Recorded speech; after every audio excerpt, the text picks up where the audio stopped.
దైవ మర్మములు sharing God secrets by brother Bakht Singh. Theme of the month పర్వత శిఖర అనుభవము యొక్క రహస్యములు. జులై 10. నీమీద కోపపడిన వారందరూ సిగ్గుపడి విస్మయముందెదరు, నీతో వాదించువారు మాయమై నశించుపోవుదురు. యెషయా 41:11. మానవమాతృలముగా మనము అనేక భయములతో నిండదియుండము. క్రైస్తవ జీవితములో అనేక కఠినమైన ఆటంకములను ఎదుర్కొనవలసియున్నాము. ప్రతి భయము, ప్రతి కష్టము ఒక పర్వతము వలె నగుపించును. అది మన శోధనగా గాని, లేక పరీక్షగా, లేక శ్రమగా భావించినప్పటికినా 15-16 వచనములలో మనకు గల వాగ్దానము: నీవు పర్వతములను నూర్చుదువు, వాటిని పొడి చేయుదువు, కొండలను పొట్టువలే చేయుదువు. నీవు వాటిని గాలించగా గాలి వాటిని కొనిపోవును. ప్రతి ఆటంకము, అది ఎంత కఠినమైనదైననూ సరే, ప్రభువైన యేసుక్రీస్తునందలి విశ్వాసము వలన పూర్తిగా జయించగలము. బలహీనులైన విశ్వాసులు బలముగలవారగుదురు. దేవుని వాగ్దానములను కోరుకొనుట ద్వారా వారి జీవితములలోని ప్రతి ఆటంకమును ఎడతెగక జయించుచూ వెళ్లెదరు. అపోస్తలుల కార్యములలో ప్రధాన యాజకుడు, అధికారులు శిష్యులను బెదరించినప్పుడు వారు ప్రార్థించిరి. అంతటా ఆ స్థలము కంపించెను. అపోక 4:31-33.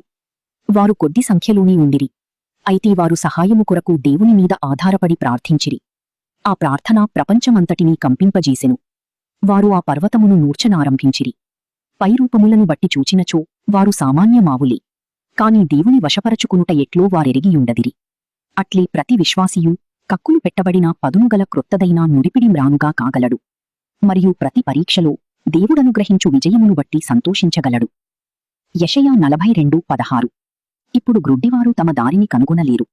అయితే ఇచ్చట ఆత్మీయ సంబంధమైన గ్రుడ్డివారితో ప్రభువు: మీరెరుగని దారిగుండా నేను మిమ్మును నడిపింతును, నన్ను నడిపింపనీయుడది, అప్పుడు మీరు మీ మార్గమును కనుగొందురు అని చెప్పుచున్నాడు. దేవుని హస్తమును పట్టుకుని ప్రతి స్థలమునందు సురక్షితముగా నడచుట ఎంతో ఆశ్చర్యకరమైన అనుభవముయున్నది. ఆశ్చర్యమును కలిగించు విధానములో దేవుడు మార్గము చూపించు సంఘటనలు జీవితములో అనేకములు కలుగును. నీ జీవితములో ఎన్నో క్లిష్ట పరిస్థితులుండవచ్చును. నీవు అయోమయమైన స్థితిలోనున్నావేమో. ఏది తీర్మానించవలనో నీకు తోచని పరిస్థితితో దేవునికి ముర్రపెట్టి, ప్రభువా, నన్ను నడిపించెనని వాగ్దానము చేసితివి గదా, నాకిప్పుడు మార్గమును చూపించుము అని అడుగుము. వెంటనే నీ మార్గముల మీద వెలుగు ప్రకాశించుట నీవు చూడగలవు. సామాన్య విశ్వాసముతో ప్రభువును చేపట్టుము. దైవ మర్మములు షేరింగ్ గాడ్ సీక్రెట్స్. వినినందులకు వందనములు. అలసిన వానిని ఊరడించు మాటలు.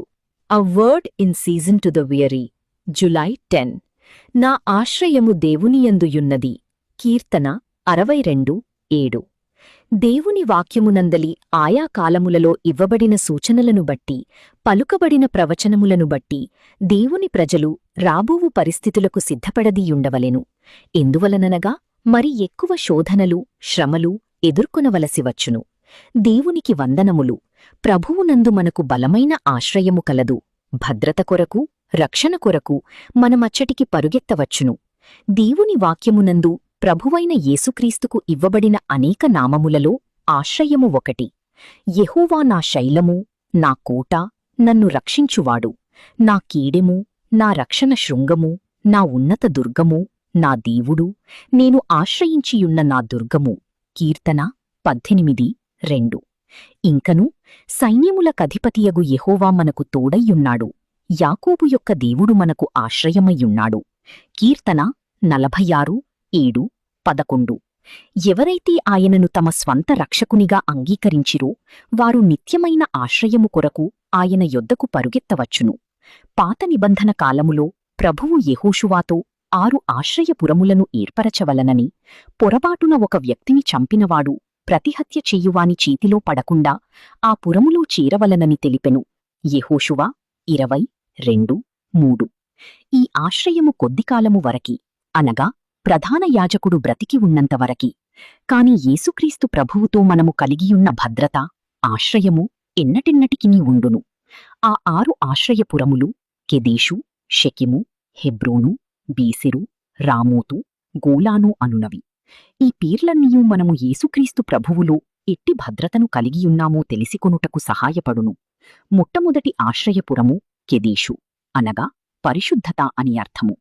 కొందరు దేవుడు కొన్ని పాపములు మాత్రమే క్షమించగలడుగాని అన్నింటినీ కాదు, ఎందుకనగా అవి చాలా ఎక్కువగా నున్నవని తలంచుదరు.